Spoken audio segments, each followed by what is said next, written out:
Hello, ladies and gentlemen. Welcome back to another episode of the Modern Markets Podcast. And I'm here with Joe Roets, the CEO of DragonChain. And we are going to talk about a multitude of topics today, including the Twitter hack. We're going to talk about open source money, the series that DragonChain has helped develop.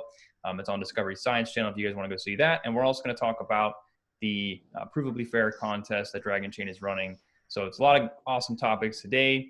But before we get started, Joe, if you will, just give a brief intro about yourself and we'll just dive in.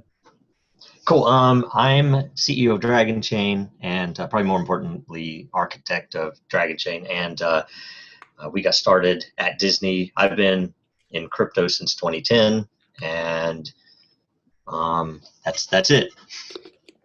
Awesome. Yeah. If you guys want to hear the more in-depth story, Joe has a very awesome story all about blockchain. So if you guys want to hear that story, it's all in the last episode. So today, if you've been on Twitter, you've had to have come across the open source money series. So essentially this series is, it's not entirely like actually Cointelegraph talked about it. It's not like DragonChain propaganda. It's all about, blockchain and the suppression of blockchain in the United States. And so it's an awesome series. It's definitely worth watching. But let's go ahead and talk about, where did you guys come up with the idea for this, and how did you get on the Discovery Science Channel? Okay, and that's really interesting because when we were just starting out, we realized, okay, there's a lot of noise. There's always a lot going on in crypto, especially in a bull market at the time. And so I had the thought, okay, let's take something that, and I can't remember, I won't get this right, but it was basically that, I went to my marketing group first with, okay, I think we should do something that would be a series that would be, weekly, very regular, very consistent, where it's a mix of reality show, tiny bit of reality show, but mostly a little bit of sketch comedy, because there was a lot of funny stuff that would happen, in particular with people trying to attack us and stuff. Sometimes it was hilarious. And, it'd basically be a way for us to introduce concepts, projects, to do basically placement inside of these skits and whatever we would do that were either funny or real or whatever else, and just put it out there, because then all of a sudden we have a place that people could come regularly every week, that there's enough humor and enough interesting for the mind, interesting concepts that are happening, as well as news. What's going on in the world? How does blockchain fit in? How does cryptocurrency fit in? What are the things around the edges? Because even today, even 2 years later, well, I should even say since 2008, I still think that most of the press doesn't get it right. I mean, they focus almost entirely on the financial side, and then specifically on the speculation. And a good bit of that is great. I mean, there is a ton of interesting things to talk about there, but they were missing out on some of the finer tech points and some of the ways that are, at least in my opinion, historically interesting about this technology. I mean, the obvious one is the money side of things, the currency. Bitcoin itself, it's about liberty, it's about value, but doing things like loyalty, doing things like proof are radical when you compare it to what is what's there outside of cryptocurrency and blockchain tech. So we wanted to basically create a channel, a forum to funnel that. I originally wanted to call it Super Happy Dragon Lucky. They was like, they thought that was too much, right? So like, okay, so we'll use that elsewhere. We'll do our own thing with that. But and so we went through that path, and from there, it was funny because my marketing team at the time thought I was joking. They thought it was like that's crazy, And then I'd ask them like a few weeks later, have you gotten anywhere with that? And it's like, oh, we thought serious? You were, yeah. That's really what I got. And so we started talking anyway, and one way or another, someone from one of the these crypto Telegram groups that I was in knew what we were doing, and I actually got 2 separate introductions to JD in one weekend. I think it was a Saturday morning. And so I pinged him that, they said, hey, you probably should talk to this guy because he's needing XYZ. You guys could probably do that really well for him, at least help him out. Because he was building a platform to help, which is what he's building out now, and we're building it for him. Right. And it was really cool because we pinged each other on Telegram, hit it off pretty quick, and I said, well, I'm available right now. It's like the kids weren't up. I was up early on a Saturday, and so we called each other and we hit it off really, really well. And he flew up to Bellevue that next week. We started talking, and it was mostly about his project, right? He had some definite things he was wanting to get built out. But while he was there, I planned out and said, okay, now we have all of that laid out. Now I want to bring up this idea and see if you can help us, because he's he's well connected in that industry, entertainment. He's done plenty of independent documentaries, had some really interesting stuff that he's worked on.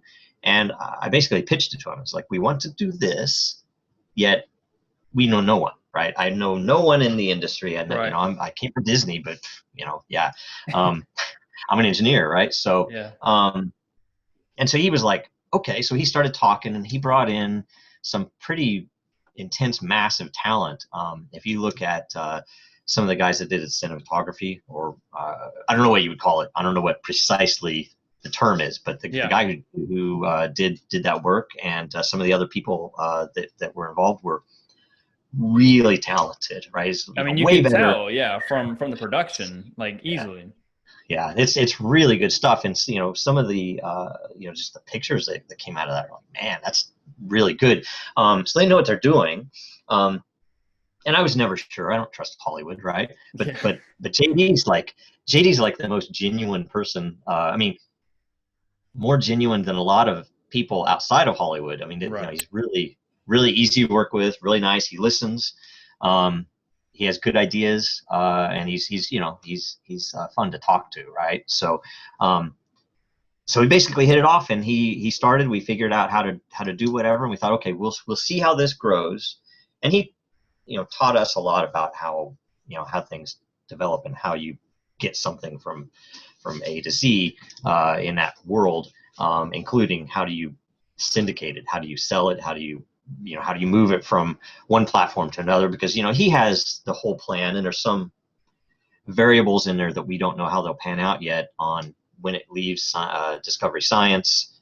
Where does it go to next? And we have a lot of different options. Oh, that's a good point. I didn't think about that. It's crazy, and it's pretty complex calculus, because you have to figure the ads, how much do we make on it, everything else. So yeah, that's I didn't even think about stuff like that. When you're doing a big production like that, there's a lot that goes into it, and then just having like the plan and like being able to execute on each phase, that's a lot of work. Yeah, and they've been I think especially lately having a lot of late nights doing things. So and we're trying, right now we're trying to get ads approved. Like we had the one moon ad that aired. We were supposed to have the ad that aired on Super Happy Dragon Lucky this morning was supposed to be week 2's ad, but so far they've not approved it. We aren't sure if they're going to totally say no and censor it because it's too scary, or and there's some funny things around that too that I did not realize that we were. He told me today that we were actually competing for ratings with Sesame Street in our time slot.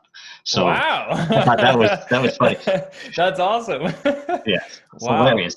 That's and crazy. So he said that might be part of it, but they're trying to figure it out. We have a bunch of other we think on both the corporate side and on that very focused on liberty side of things. We have ads that are going to be coming out, and some of them might be playing on other networks, and some of them might be playing, and some of them will definitely be playing social. We will probably do some that won't ever air on network, but it'll be only social. But some people have already been asking us, why don't you focus on your project? I'm like, this is about brand recognition. When you're talking about open source money, and in the time slot that it's in, we're not focused on the CNBC audience or the enterprise software purchasing customer audience. So this is more about getting our name out there and positioning as an American company focused on tech, and Liberty is interesting because Liberty is an amazing component of this industry, of this technology. It wouldn't exist except for this need for Liberty. And so we're pushing that, and it's it's unique to us, I guess, but some people ruffles feathers sometimes, but anyway. No, I mean, these are all great points. And, I want to talk about, your marketing for a second, because I commend you guys for doing what you're doing. I mean, you're really, pushing the boundaries. You're really trying all these different things. And so a lot of people who don't do marketing don't necessarily understand, how the actual, the flow of marketing works, right? How ideas turn into, execution. And like, is this going to be worth our time? Is it going to be good for brand recognition? Like, how do we drive customers? These are all very important things. And a lot of people that don't understand marketing don't get this. So for instance, like when we did our, we launched a video like right before the Bitcoin halving. It was just a cool video just about all these different things, these video clips about Bitcoin and the economy and all this stuff, right? And it has nothing to do with our product FOMO Hunt. But it was just, for brand recognition and brand awareness. And so when you're doing stuff like that, that's just one piece of the marketing pie. So what you guys are doing with open source, open source money with the series is, it's genius in my opinion. So you guys are hitting the nail on the head. So I commend you guys for that. So anybody who says otherwise doesn't understand marketing, and they can, Right. And to that point, I will say I had to tell everybody, and I mostly to remind myself, that I knew we were going to be trolled like crazy. And we saw when we first announced that it was the air date and everything, that people were talking, oh my gosh, why DragonChain, right? Yeah. And so I had to tell myself repeatedly, but I had to tell the team, it's like, look, we're gonna get trolled, expect it, ignore it. Yeah. Our point in this is to transcend crypto Twitter. It is to get to the normal people and to basically position ourselves so that, because we know we can handle it. We can handle the scale of any industry that exists in the world today on blockchain. And we can do things that others have claimed but have never demonstrated. And all we need to do is to get on their list. If we're on their list, we're gold. It's like we aren't going to win every contract. We're not going to win everything out there. Our biggest problems right now are getting on their list, number one, so that we can tell them what's possible. And then number two, basically the communication of the much wider boundary of what's possible with the technology than what everybody's looking at. Because I will tell you, even some of the people that reach out to us, they immediately come in thinking, well, we need to do this and we need to tokenize something. Like, okay, well, we can do that, but you should be looking at X, Y, Z, things that are much, in our opinion, much more valuable long term than just tokenizing something. Which tokenizing something is a radical benefit. It is, but it's not the only thing. And I love this. This is I've been having conversations with people all the time about stuff like this. You have to disconnect, everybody on the outside, their idea of what cryptocurrency and blockchain is, right? A lot of people just think, oh, it's just like a little token that you invest in, you speculate with, right? No, it's a lot more than that. And so getting that idea across to people is the one thing that this community has the biggest problem with, right? They recycle the same things over and over again to the same people, and they don't get outside of the crypto community. And what audience and what customers are you actually reaching when you just circulate the same stuff over and over again? It's not going to do you any good. So you have to do exactly what you guys are doing and reach outside of these boundaries and reach them in ways that they can understand, and they're emotional. And obviously, like you said earlier, liberty is something that people have a strong attachment to. So if you attach to liberty and you say, look, blockchain's much more than just for tokenizing stuff or for cryptocurrencies. It's much bigger than that. And so by doing what you guys have done, again, you know, like I said, I commend you guys for it.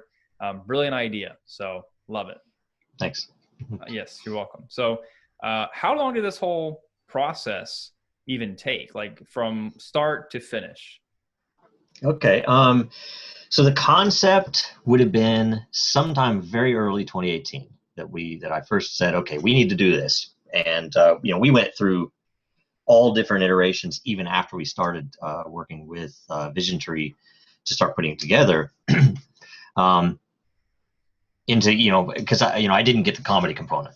I was worried for over a year that it was way too sappy, that it was way too dramatic, and it's like, Right.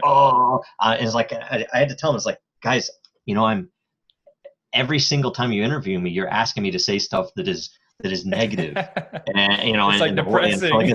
Yeah, and it's like, I want to make sure that there's some humor in here, or that there's at least something, you know, positive and whatever. And I think if you know, especially, I mean, the first episode, second episode, I mean, I've been, other than listening to my own voice and other than seeing, you know, how fat I am and stuff, I'm very happy with the balance they've got, right? And the fact that they're bringing in the other voices, you know, outside of DragonChain. So like you said, it's not just DragonChain. It really is about blockchain technology, and these people around it. And we've tried to bring in more people, but I think some of them even didn't understand. Like I've talked to a few people that I think would be amazing on it, you know, to express what they're saying in the middle of that to normal people. And we haven't gotten a few that I wanted to get, but they're working on other stuff now, so I think we will. But yeah, it was since that early 2018, and I think they've been filming since March maybe of 2018. I'd have to ask, but it's quite a while, right? Right. So a lot of different scenes, a lot of different offices they filmed in. So, you know. Yeah, that's awesome. I saw the little snippet of the guy from Overstock just talking about, you know, the amount of money that they had to shell out to attorneys, you know, like $6 to $8 million, just to look over the same documents the SEC attorneys looked at. Basically, it just, you know, it seems like just a radical attempt at just causing problems, causing issues, slowing down progress with, in this case, it was Bitcoin. And of course, probably doing the same thing to you guys. And yeah. And I think because he was doing, Project Medici way back, and then that moved into, I can't remember what it became. Totally blanking on it, but either way, that they were trying to do some really interesting things. In fact, I reached out to their team on Reddit and asked if I could help. Right, it's like, hey, you know, pay me a Bitcoin a year, pay me $1 a year, something like that. I just want to be involved because they were working on something that I knew was needed. It's like, Right. man, I want to be in that. And so I got to work with them on it. I never met Patrick Byrne. I wanted to. He's pretty cool, interesting guy. They spent a lot from what same interview that you've seen, but we've spent a remarkably high percentage of our money on legal because of this stuff. And it's really kind of a sad thing because you know, I don't you know, regulators and bureaucrats they have a job, but I don't have a complaint about that. I have probably a gripe mostly about the system, the racket, if you were, that it's all about you know, getting a better, higher paying job, and therefore finding the you know, the little bit of which project can I go after that has a big enough name that I can attach my resume to, that I can then go to one of the big law firms and, you know, turn over a lot more money than I am as a public servant, right? And so it's kind of bad, the way that the system is built, and the fact that it is not even law, it is literally executive order and precedent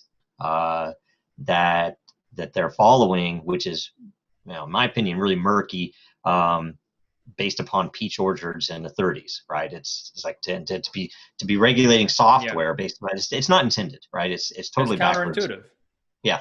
And we came in and we spent a lot of time and a lot of bandwidth on making sure that we were doing the right thing. We were basically not even just to skirt their laws. We were trying to say, okay, well, this is software, and based upon, so we even had a provisional patent when we went out originally on the tokenized micro license, which was the intent of it is that this literally is a utility, and it has an actual demonstratable model value in its model, which is basically, in my opinion at least, the next generation of what you would do for licensing. If you start with back in the early ages, the early days of software licensing back then. Then when we moved to more of a subscription-based licensing,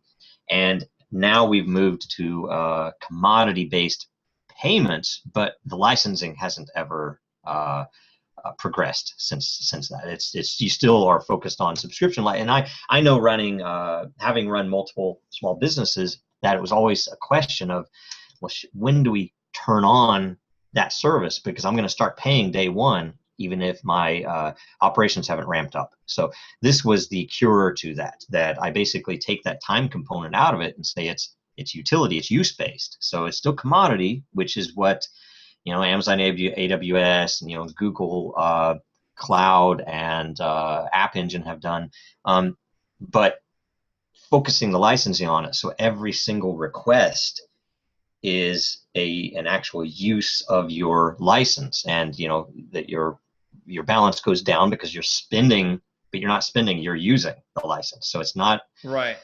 It's weird, right? So no, it makes sense, yeah. And we've since gotten that patent. So yeah, it's interesting anyway. I've always wondered this. You guys seem to be the most legitimate in form, or at least in terms of legality with the blockchain and your utility, and with your actual ability to provide the services that you say that you can provide. And I don't know how many other companies are actually, providing blockchain enterprise services, for example, in the US, but I haven't really heard of too many that are actually experiencing the same types of issues that you guys have. Is that because maybe they don't have anything legitimate? I don't know. Yeah, I mean, I will tell you, I have theories. I have things to say. I have things I probably can't say, but I know, as an example, that when we got our first letters from the regulators, that it was obvious that, and we had heard from enough other projects that basically everybody got letters, right? And ours were different than everyone else's from everything, all of the info that I had. And that was interesting. I didn't know why. And yet the chilling effect on the industry is why we've had such a long winter, such a bear market for so long, in my opinion. Because you think about all the powers that be, everybody who had money, who was actually, I would say maybe at least technically aware of the potential of this industry, they were putting money in, and all of a sudden they were the ones who knew, oh, we got this letter, we need your help. And it's like, okay, I'm pulling all my money out of everywhere else at least. And it killed everything. And that made everything harder. And so we'd even seen projects that I know, as much as I can know, that these guys were legitimate. They weren't even companies yet, but they wanted to build something. They wanted to build something using this new technology. And it wasn't just a race for money. A lot of it was, these were just tech guys that was like, this is the geekiest, coolest thing ever. I want to be part of history. I want to build this, right? And this is my, maybe the industry that I'm in, so I'm going to build something around that. And countless failed. They basically just said, okay, we're out. We're not going to do this, right? Why would we go up against this, the gorilla? It's horrible. So that killed a lot too. So there should be a lot more available utility to plug into right now that isn't there. And a lot of them that stuck around were either because they were foreign, because they had various they'd raised enough money that they could just pay fines and ignore whatever, which is Yeah, basically a legalized bribe, if you ask me. And it it's not is. maybe individual; it's institutional bribing. Yeah. But the other side of it is stuff that we still aren't aware of entirely. But I know there have been such. Maybe that's a different show in itself, because I'd want to at least outline it. But there have been some pretty remarkable attacks on us, both social and technical, that we've survived. And some of them were very surprising because they were people that we would have trusted, right? So there's a lot of weird stuff, and I have to think to myself that this isn't, because there was no way to short our token when these things were happening. Right. So these were people that were paid or had drivers for some other reason to attack us. Nefarious purposes. Yeah.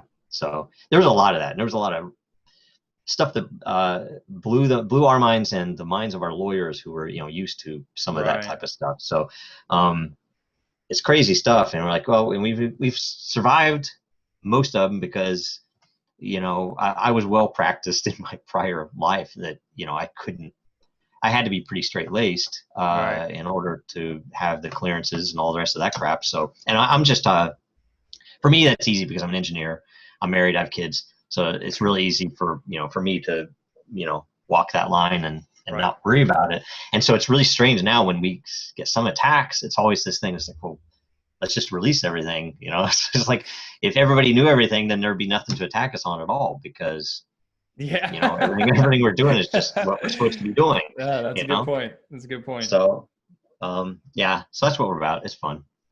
Yeah, that's awesome. I mean, I bet that, those attacks probably just made you, want to go full force and just really show people, what you guys are building, because of all these, these illegitimate claims, about DragonChain and all these attacks and rumors and all this stuff. Yeah. And it does wear you down too. I mean, I have more gray hair now. Yeah. Earlier on, I mean, I lost a lot of weight, which maybe not bad, but it didn't feel good. Stressful. Yeah. It was very, very stressful. So well, you guys, like you said, you guys have survived. You're still here. And I mean, I'm sure you're seeing like what's going on with like a lot of these token prices. We might be getting into some type of DeFi season. We'll see what happens. But shoot, we might be right around the corner for another alt season, so that'll be nice. But that would be nice. Yeah, that would be nice. I still hold a lot of alts from back in the day. So me too, man. I try to get rid of them. I'm just not getting rid of them at this point because it's like I'm so underwater in my bags. I might as well just keep it for now. Yes. So I want to move into.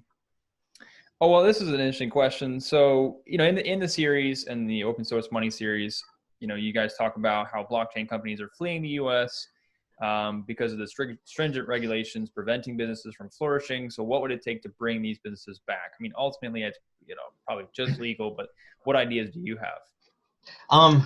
This is funny because in 2017, during our token sale, we were interviewed. I think the first group that asked me was whatever the Chinese Communist Party's paper is. What is it? People's whatever daily, right? Yeah. Whatever that is. People's Republic of China, something like that. I don't know.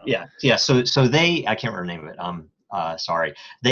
They wanted to interview, and marketing was like, and it's like no, I want to talk to them, right? I want to spread capitalism. Right. And it was so funny because it was a normal interview. It was polite, everything else. I didn't get really a chance to really show capitalism on them. But she asked me, it's like, if you were as a technologist, basically, what would you tell the man that should be done to foster this? And like, well, the man, what do you? She's the man. What would you tell the man? And I was like, what do you mean the man? And she and it was a translation thing, I guess, but it was the party. What would you tell the party? And I'm like, oh, right. And so I answered I answered her. It's just, man, it's very odd. Yeah. Answered her the same way that we then, when we conversed with people on Capitol Hill, because we went through, and I can't remember which Congress person, I think from Ohio, that was putting through what they were trying to get something that would better define the regulations. And they listened, right? We said, you lay out this, and basically it is that we need clear, concise regulations that are easy to follow, and it needs to be fair. It needs to be like early internet. It needs to be something that a small project can consider. It needs to not be something that's going to cost me $500,000 to even think about. Yeah. It can't require lawyers. It has to be so simple that I can come in as an engineer and say, oh, I can follow those rules, right? And I'll follow those rules. And we had, by the way, because we had what became DragonScale, and we're still now trying to figure out if we can launch it, that we had some definite ways to do it that in my opinion, as a technologist, would answer all of the concerns that a group like the SEC or any of the other regulatory bodies would have about this industry, which is, how do you solve exit scam? How do you solve all of the myriad of problems that exist, and that especially existed in 2017 and 18 in crypto?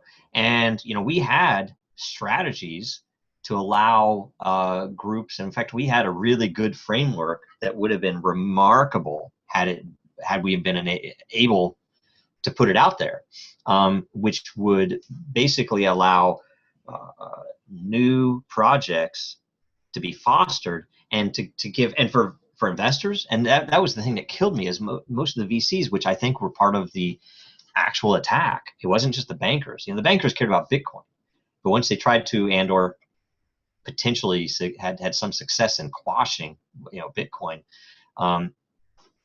I've said it was like a hydra, that all of these other assets came out, and I think it scared the crap out of the VCs, and they started lobbying. And we know, we've heard from inside that there was a tremendous amount of lobbying to kill this industry, because they were losing their shirt in 2017 and 18, and all of a sudden, anybody in the world could take part in one of these projects, and they didn't like that. So we had a way that even VCs, and our angle on, like say with DragonScale, the vision is to tie what do I want to say, information markets, or more appropriately prediction markets, with capital funding. That is, if you had if you had maybe a couple 100,000 Mark Andreessens at your disposal, right?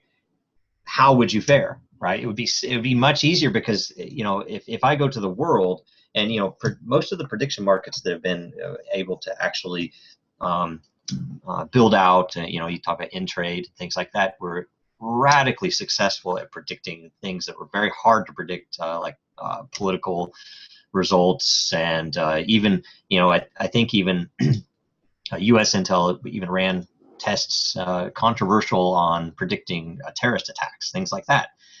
But they work. Why? Because there's a profit motive, and at least in my opinion, and this is kind of core to DragonChain, that everything's a marketplace. And we demonstrated at Disney that politics is a marketplace, corporate politics is a marketplace, friendships, everything is a marketplace, if you look at it from that angle. And in some cases, you can tune that marketplace with incentives and scarcity and everything else. So we took it from that angle, and wanted to apply that to which projects do we put money into, do we put time into, and that's what DragonScale is.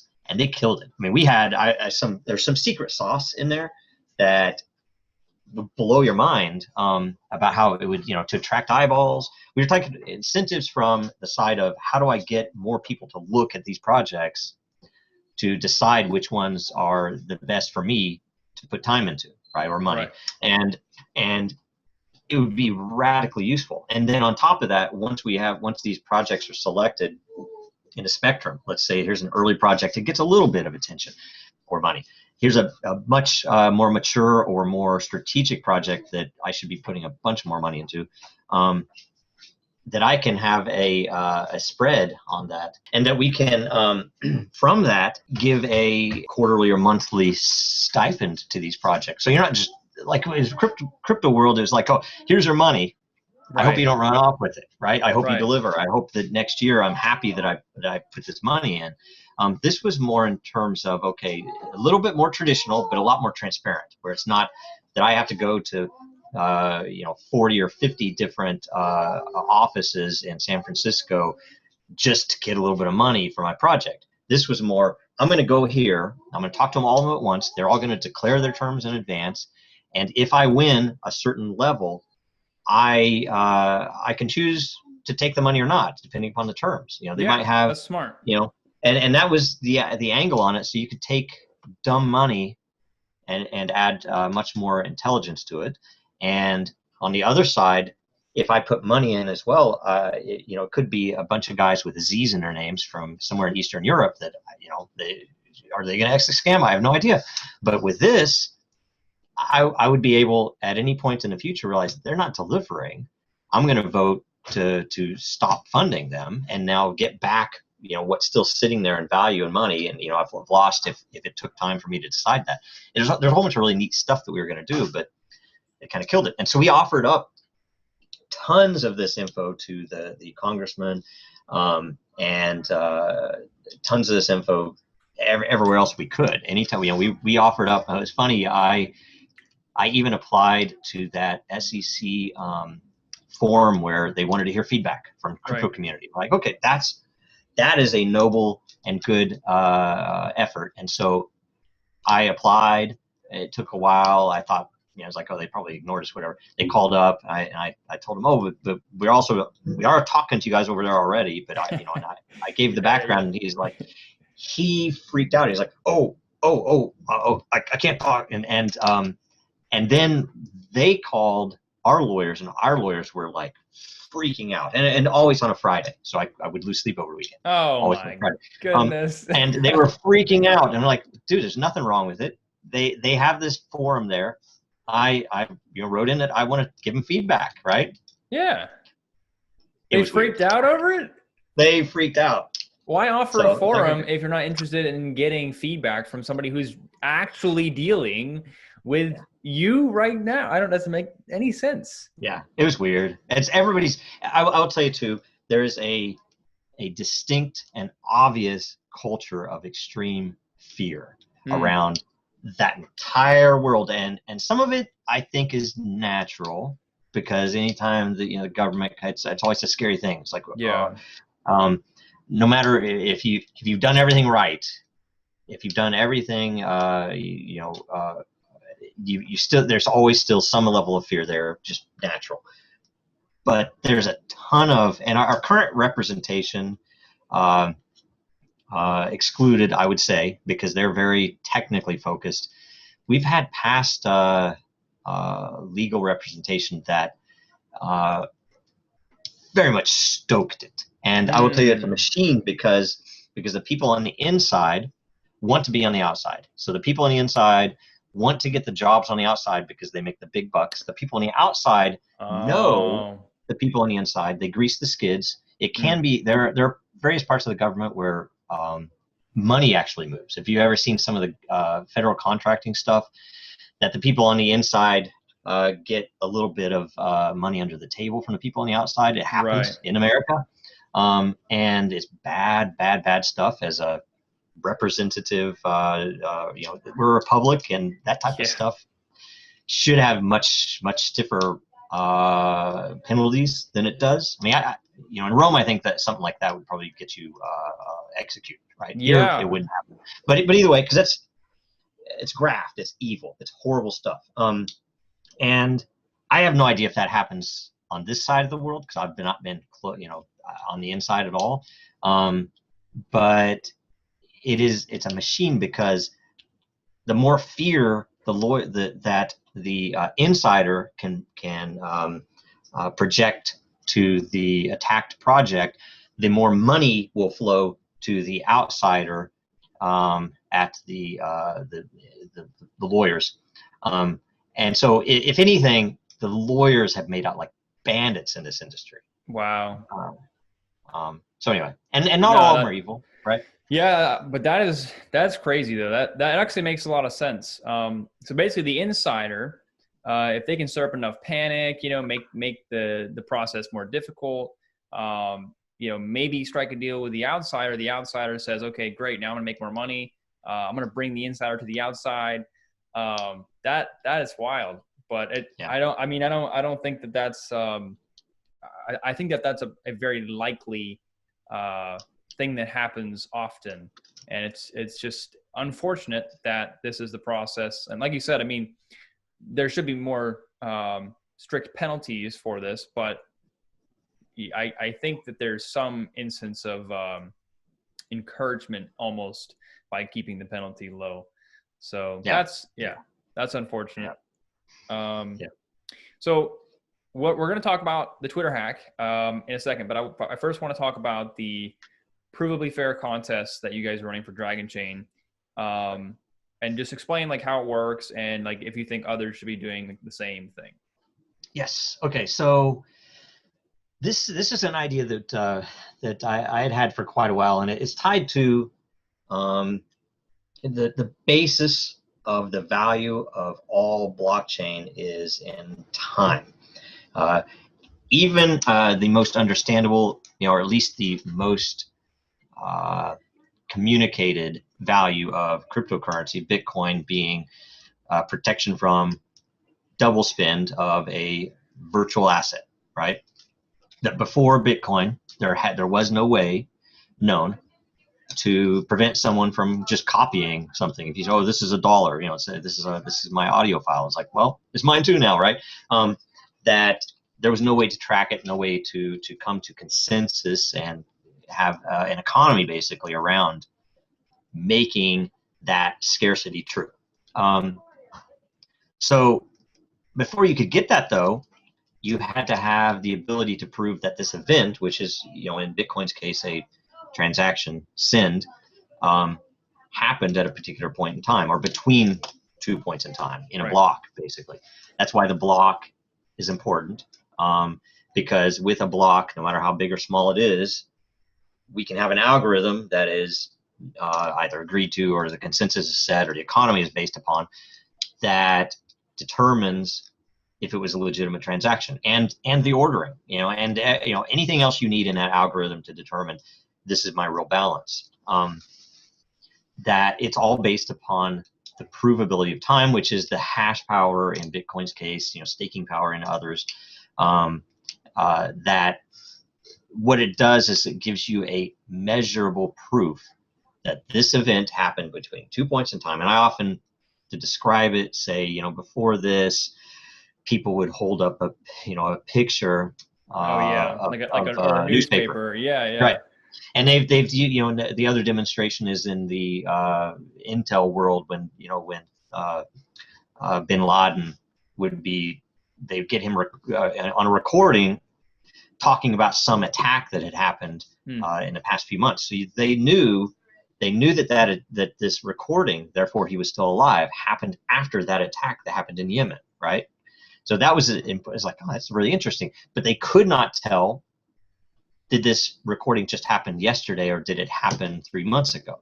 Right. All they knew is it happened after that point in time. Right. And what Bitcoin did was put an end date on that. So you have now the ability to prove that it happened between these 2 points in time, which is interesting. And for us, currencies it's obvious now, right? But there were a whole bunch of other pieces where provability, like say if you go to Eternal now and you put a tweet on Eternal, or today even I put some text in on something that I thought, well, I might need to prove this later, so I put the text in, and just for fun I tweeted the hash out, right? But the beauty is we can prove that happened. So the provably fair contest system allows you to say, okay, I'm going to open up a contest, and depending upon the model, like right now we're doing simple selection model, but there are other models. The first first to reply correctly, the first, whatever else. There are a bunch of other interesting models. But as long as we know entries are open between timestamp A and timestamp B, that anybody in the world can look at the entries and prove all the way to Bitcoin and Ethereum. Because of our system, it's more than just our chain. It is our own nodes, which is 6 nodes plus Bitcoin plus plus Ethereum and plus Ethereum Classic and Right. Anything else that we interchain with, which is a radically high value of measurable proof. Bitcoin itself is I can't even remember the numbers that we've seen, and we were getting, actually, Eternal is going to have a good update coming soon, where the actual dollar value of the energy applied will be shown. Oh, that's cool. And that's when people will understand it. And I've been basically fighting to maneuver schedules to get that to happen for months now. But one way or another, that'll be out.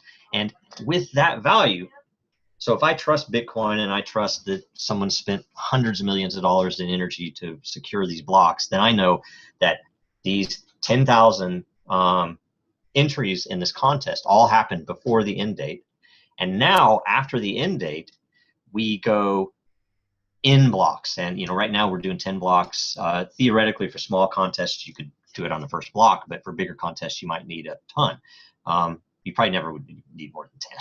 Probably never need more than 6 blocks. But either way, that the 10th block of Bitcoin and the 10th block of Ethereum and the 10th block of Ethereum Classic after that are all taken together, hashed together, and from that number, and the actual algorithm is extremely simple, because it's just a modulus of that number, modulus the number of entries you had.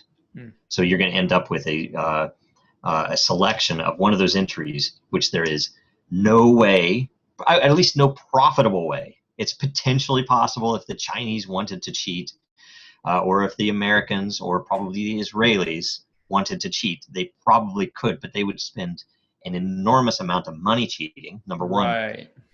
And everyone in the world would see it, because you have one or multiple forks on multiple chains, which has never happened, simultaneously forks across multiple chains. It would really just be so pointless, because what reward could you possibly give out? And and somebody might, the people want to watch the world burn or whatever, there might be a reason to attack it.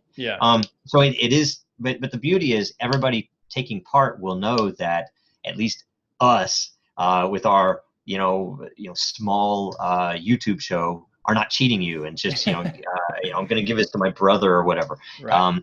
That it's that type of thing that is very interesting. And when we first did it, it was concept, and I took Eternal, and I said, okay, in our 24-hour demo of the scalability of DragonChain, we had people that asked questions, right, so that we could fill time, right, with 24 hours of time to fill. So a lot of different people asked questions. In fact, some people had multiple questions that we answered. And we took all of those and we arranged them in a 0 indexed list. I put them on Eternal, along with a description of how the contest would run, and in a description of the prize, because I had, I don't have it over here. I had 2 keyboards that I used that I had made by hand, mechanical keyboards, that were plank, very weird. People think, what in the world is that thing, right? I used those when I first coded the very first DragonChain stuff at Disney, and so I gave one of them away. I kept one. Oh, nice. I gave one away, and it was really cool because we laid it out, even gave a snippet of code that someone could run to decide the winner, and I tried to time it so that it would happen the next day, right? So people would have a chance to look at this and watch it. And it happened early because Bitcoin blocks came out earlier than expected that day. And so I was in a meeting, and it was beautiful because the winner said, I think I won it. How do I how do I check? How do I, and everybody else checks is like, yeah, you won it. Right. So it was Wow. like, it didn't come from us. It was, Yeah. the world itself saying, yeah, you won it. It was really cool. And so we're nearing completion of productizing that. We have multiple levels where there's going to be something that anybody could come in. We might even have a free level, and have a contest, raffle, whatever else. But then we also have like say the stuff that we're doing with Beaksy, where it's much more customized. They have their own. We have a custom landing page for them. And they're going to use it for everything. And Oh, that's awesome. then our own open source money. It was kind of like, okay, we have to do this to promote the show, and you participated. Thank you very much You're welcome. for And the point is, it's interesting because if we can get other communities to talk about the show, and then basically then get those people to watch the show. It's an interesting component. And I did hear that we did beat Sesame Street for our time slot, Oh, but I have no nice. idea.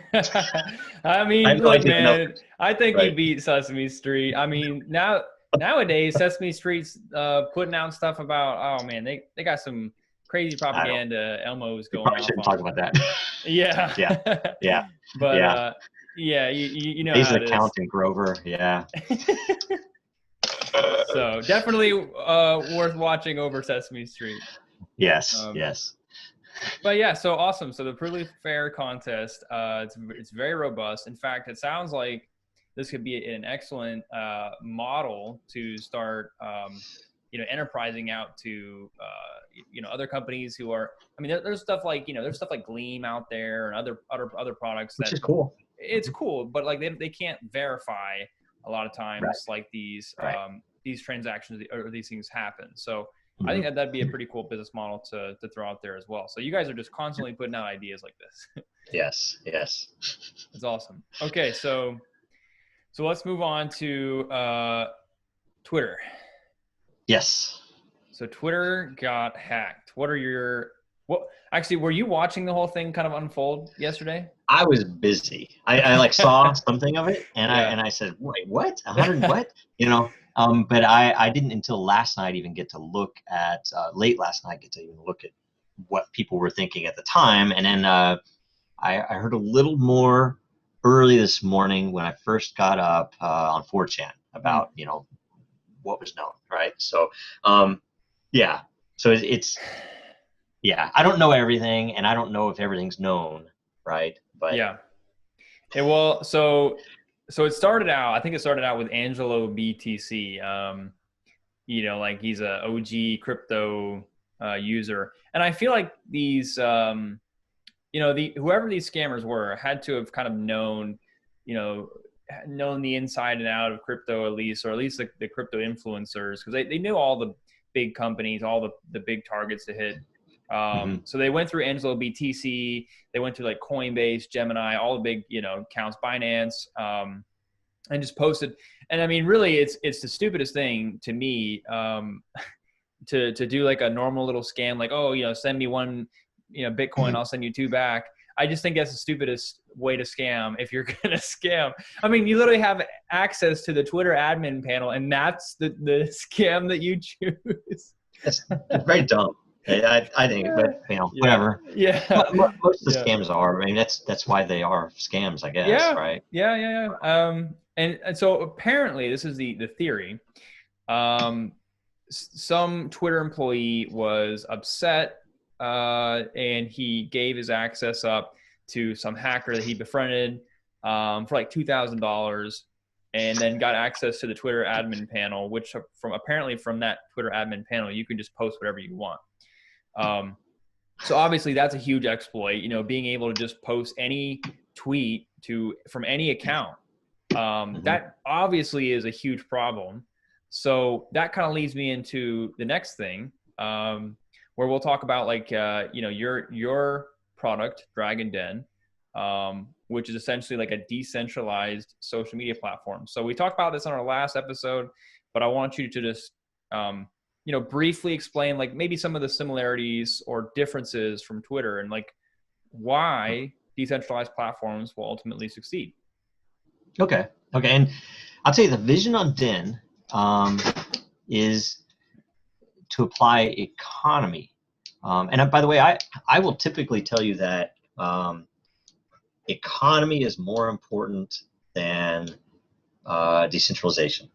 Decentralization is part of that economy, right? Because it gives you the ability to trust what you are winning, or the scarcity involved. If you don't have that decentralization, then it makes it hard to trust. It becomes it's just like Reddit. They could Spez could come in and edit my posts any day because I'm a Trump supporter, right? That's right. They literally did that, right?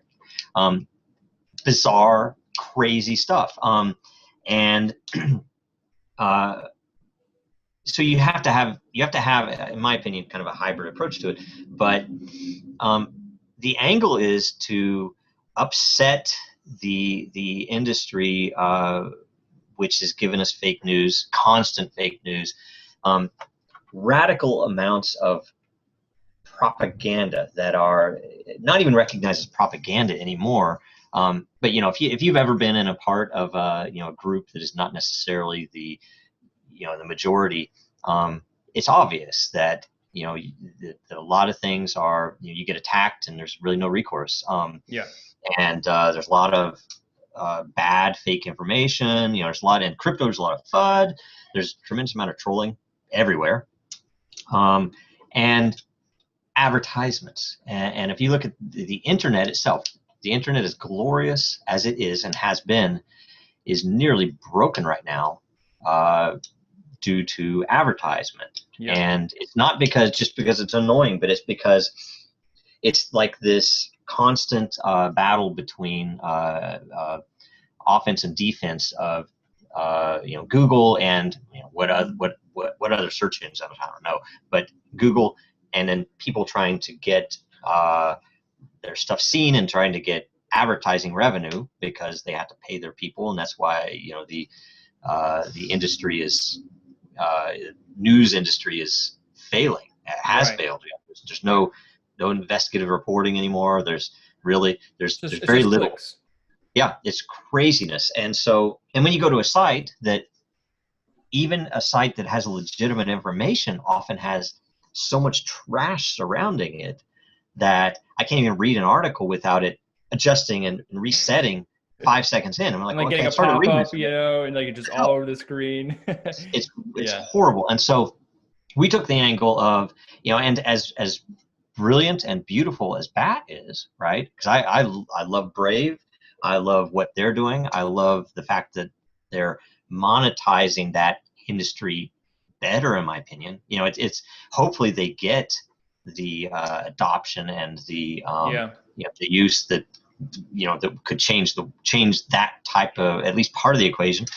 But in my opinion, honestly, I think that it is a symptom that they're fixing a piece. They're fixing advertising.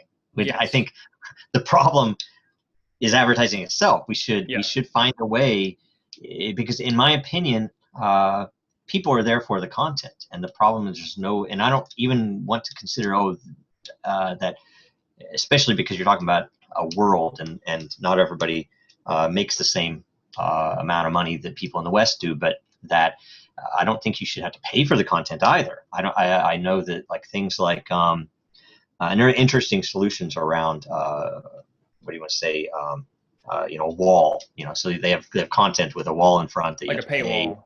Financial Times, there are a couple others, right? So that's definitely not a solution, in my opinion, because you get no exposure then of these ideas.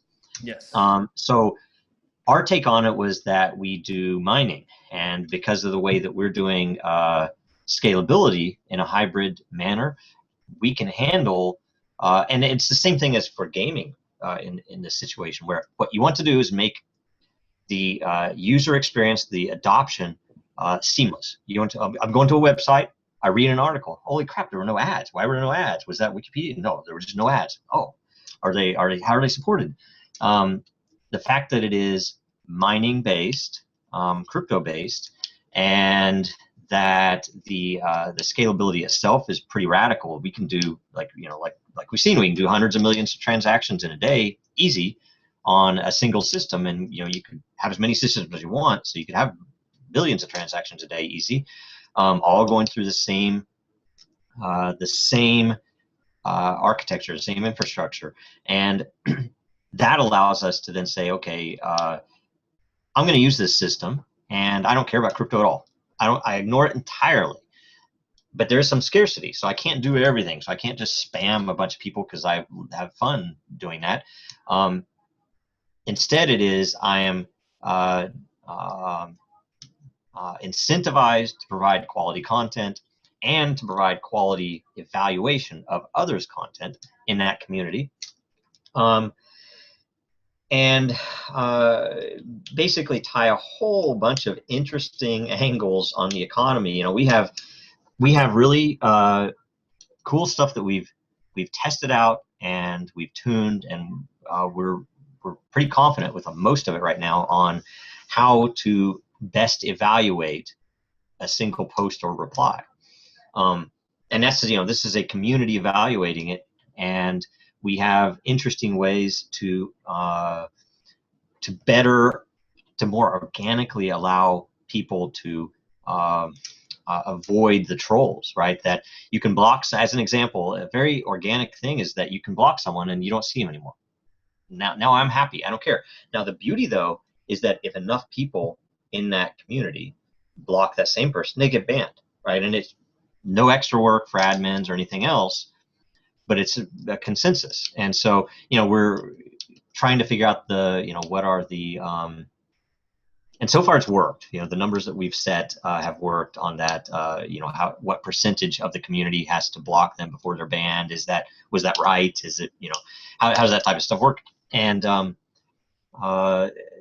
you also have the fact that, like say on Reddit, there's no scarcity at all, so I can upvote anything. And so, you can go to a subreddit, just up, never read anything, and it's all fine and well, except it doesn't actually provide that community any value for determining what really should be trending, because I'm just voting everything up one. Whereas with this, if I have scarcity, and we aren't, by the way, charging, it's somewhat like DragonChain's time, right, but that we have something called energy. So you have matter and energy. Matter's the token. Energy increases every hour based upon how much matter you have. And the way you spend your energy will dictate how much matter you mine, and therefore how much energy you have tomorrow, that type of stuff. And it's really cool. It works really well because the energy you kind of throw away. It's like, oh, I'm gonna vote 1,000 on that post because it's awesome. I'm gonna vote 5 on that post because it's good. And the great thing about it is we even added something that we didn't originally plan, but once we realized there was a very interesting, even in our beta, we had someone that was gaming the system, right? And it's like, it was great because we were like, we see what this person is doing. And so yeah, and so we instituted an extra piece of the algorithm where the mining isn't just based on the total amount of energy applied, it's based on the amount of energy applied and the number of people that applied it. So if you get a vote for 10,000 from one person, it's a very small piece of that energy. So the person who's voting the energy is throwing it away unless they think that others in that same community will also vote on it, even if they only vote a small amount. That if I have 20 people who all vote 1 and I vote 10,000, then my 10,000 actually counts, right? And what it is it's like a prediction market where I'm putting more scarce assets in on that piece of content because I think that everyone else will value it. And what it does for us in the interface is it solves the problem that you have in Reddit with new content or noise. That is, that a lot of the bigger subreddits will ask people, hey, go into the new tab. Give us a favor. You're going to have to help us filter this stuff because there's a lot of junk in there. But the sooner you get it, the sooner the people who just look at the hot tab will see it, which is what we want. And so we do that with this, that we incentivize the earlier you vote on something that trends, the more matter you mine, because we're rewarding, number one, the most important thing is valuable content within it, as judged by a community, Right. So we're not talking generically. You're talking inside of this layer, inside of this community. They really like this post. Second, the actual evaluation. So we're actually rewarding with mining the people who are evaluating that content and how early they evaluated and how accurate they were. And then the third thing is the actual community itself, that you can own tokenized non-fungible token of ownership of each layer. And we have some really interesting ways that we're creating layers that you can come in and create one on if you have a brand or that you can come in and say, okay, I'm going to take some lore, which is a layer ownership rights token, and I'm going to buy my own layer for my own community, and I'm going to give some of a lore becomes a lot, which is a layer ownership token, and that lot is the non-fungible piece. And you can then give it to some of your best community members. Say, okay, not only do I want you to help me, right, because I want you to help me moderate, you're going to own some of it. So you're going to actually, profit from the matter produced, and the better we all do, the more everybody will get, and you get extra rights having that token and everything else. So there's a bunch of stuff there involved, and there's a community creation process that we will be running monthly that lets the community come together and decide which new layers to create. And in that decision, they're putting lore at stake.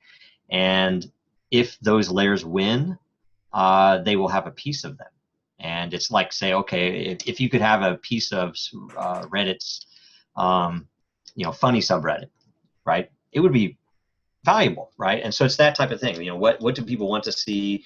What communities do we want to develop? And the beauty is we've actually seen it even early on before we even had all of the value in place, where just the fact having multiple owners coming together, never met each other before, that those communities are much better run because there's more content, there's more ideas flowing, pretty cool stuff. I mean, and we have a lot of problems. So. Yeah, but it sounds like you said before, you've created a marketplace for social media. Like the creation of content is the marketplace, and that's quite genius.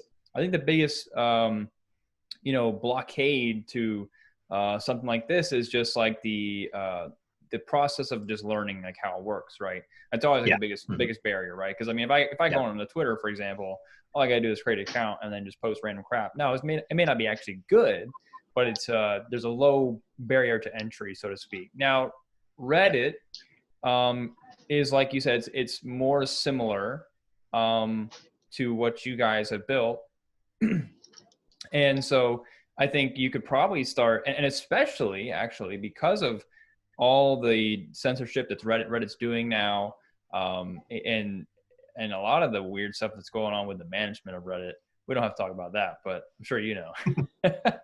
it's crazy stuff. So yeah, it is. But with all that being said, I think that you're gonna see more people from Reddit, knowing the kind of the idea or the general understanding of like how a system like yours works, and then just trying to understand the process of like energy, matter, lore, layer, all that kind of stuff. But and I should say too, we do have a big component that is not built yet, but it is capable of doing, which is the anti-censorship side, where if you're a protester in Hong Kong, that you could run a layer that even we would not hold the data to, right? That all of that stuff is applicable, and we have a lot that's coming out in terms of the way that we're going to avoid some of the issues that have happened at Reddit and Twitter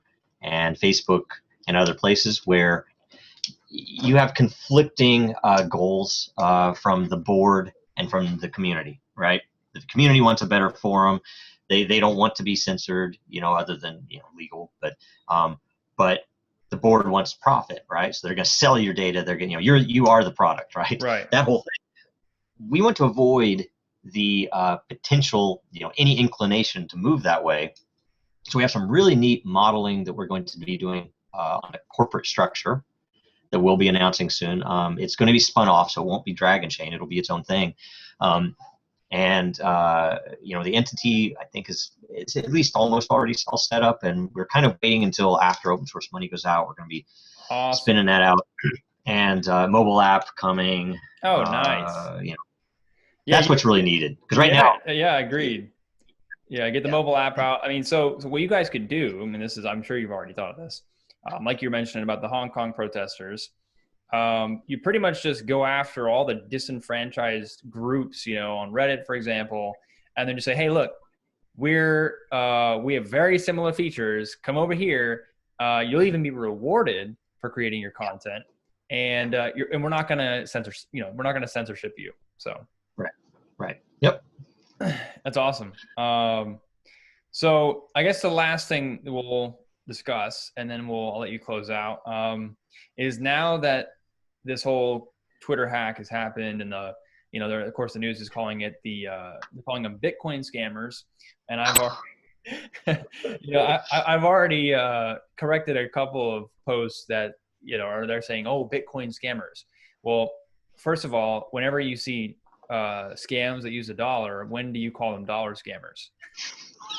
Yeah, it doesn't happen, right? Okay, so why are we calling them Bitcoin scammers? So I've corrected a couple of posts saying scammers who want Bitcoin, not Bitcoin scammers. But this is going to be the narrative now. So now that this has happened, and a lot of these like CNBC is posting stuff, Forbes, all these different media agencies all saying you're putting all this stuff about cryptocurrency scams and Bitcoin scammers and all this stuff. So now this is going to be the narrative moving forward. Do you think this is good or bad for Bitcoin? Nothing's bad for Bitcoin in the end. And if I say cryptocurrency itself in general, because it's all about human greed, marketplace, and I've said this all the way back at Disney. The shortest point from A to Z, if you have a goal, the shortest point is to put a marketplace around it, to incentivize people to get you to that goal, because people will get there, right? Yeah. If they're incentivized. So that said, it's interesting because I brought this up in our marketing chat yesterday or the day before, saying, you know what, someone, it wasn't even related to the Twitter piece, someone should, and we don't have time to do it, put together an entire frame, either a series of posts or maybe an identity that consistent, maybe just a Twitter handle that rewrites traditional financial world scandal as if they were crypto, to really highlight how the media is it doesn't make a lot of sense. It's because that's not traditional. It's a scam. Whereas Madoff was just he was horrible. He was just one person, right? Right. And it's always that same thing, and it's very consistent. And it would be mostly for humor. It would be hilarious to see them treated the same way, and potentially both. I don't know. And I don't know the format. There are lots of different options there, right? So that's a lot of work. But that thing would be valuable to see, because people will then say, oh, okay, this really is, the technology itself hasn't been hacked. That's the crazy thing. Well, Any hack that's happened has either been, poor implementations, in fact, and I'm going to forget this, when we had a blockchain Seattle meeting way back before DragonChain ever came out, there was a story about a group. Damn it, I can't remember, one of the early hacks in one of the exchanges, where the reason that the hack happened is because the regulators required them to use a particular type of, it might have been a multi-sig, I can't remember what it was. They required them to do something that was not necessarily a best practice. Right. And it was an odd thing. And I've said this before. They even, I forgot I said this. They quoted me recently on it, that's how Chernobyl happened. That's how, and if you look at the way the Challenger, they have the emails. The engineers tried to tell them over and over and over, and they would not listen because project managers, schedule, people who are not technical say, screw it, we're going to do it anyway. And then, Listen to the engineers. Yeah. Yeah. Because I would tell you, almost until I got into crypto, I would say this is extremely consistent that engineers don't lie about engineering. It is extremely rare for an engineer to lie about engineering. Right. Sometimes they will not accept mistakes. That's a normal, that's a human thing. Yeah. But they don't lie about stuff. It is like, oh, this is, this works, this doesn't work. It's very black white. Yeah, they're usually very honest. That's how it is. Yeah, and I used to use that to my advantage when I worked in the government. That like my bosses would never understand how I would get information out of Lockheed or how I'd get information out of some other group, and it was like I'm an engineer. I go talk to the engineers. I figure out what's real, then I tell you, and it was amazing effect. So if anybody listening, you should use that. But how do I say this?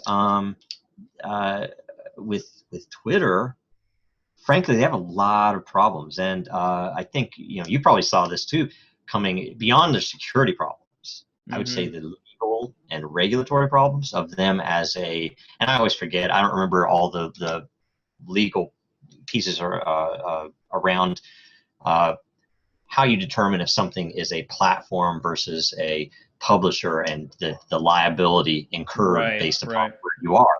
And all of the Facebook, Twitter, all of them are right now considered the general, like they are other than legal reasoning, they are not supposed to be censoring because then they become a publisher and now they are liable for things that get stated on their systems.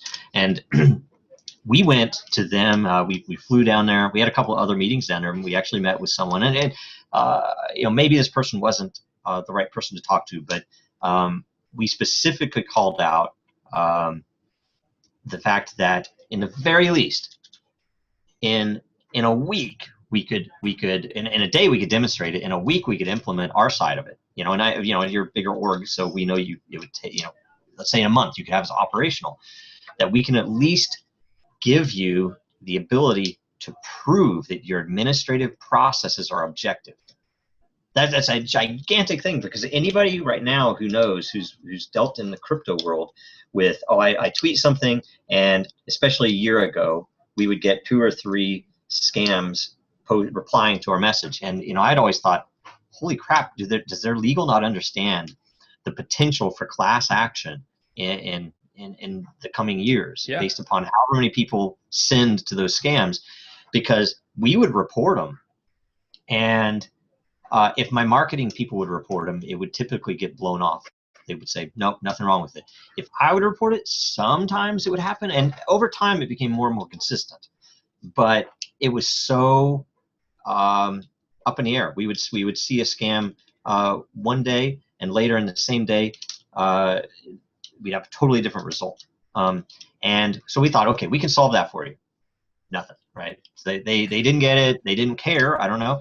The other side of it, in particular, especially because of the political censorship that has happened and is really happening big time right now, I think they're liable for being really destroyed.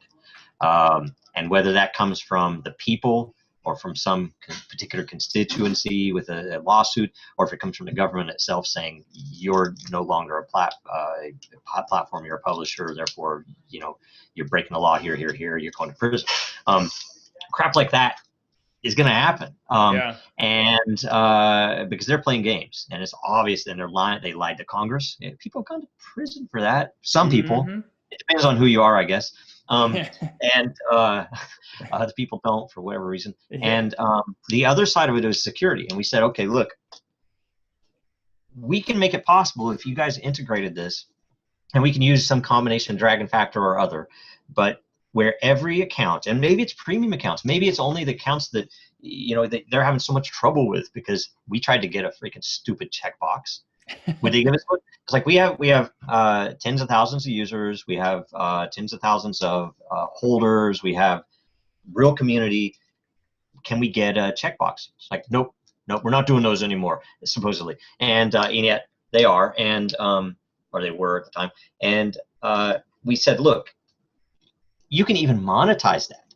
It's like these companies would pay, it's like, let's say for an individual, maybe it's $500, maybe for a company it's $5,000, whatever it is. You can do the process then to make sure they're a legitimate company. You can do what like Apple does with their very annoying, by the way, but setting up a developer account. They get your company license, your business license, and they make sure you're legit. There's a point to it, and so you guys could do that. Number one. Number two, what that means is you could then attach a key pair to them, and you can in the app let them manage their own key pair. Now you can still do it in a way that is user friendly, that they can be recovered if they, because people aren't necessarily technically adept on all of these levels, but where this key now means Joe actually tweeted that, right?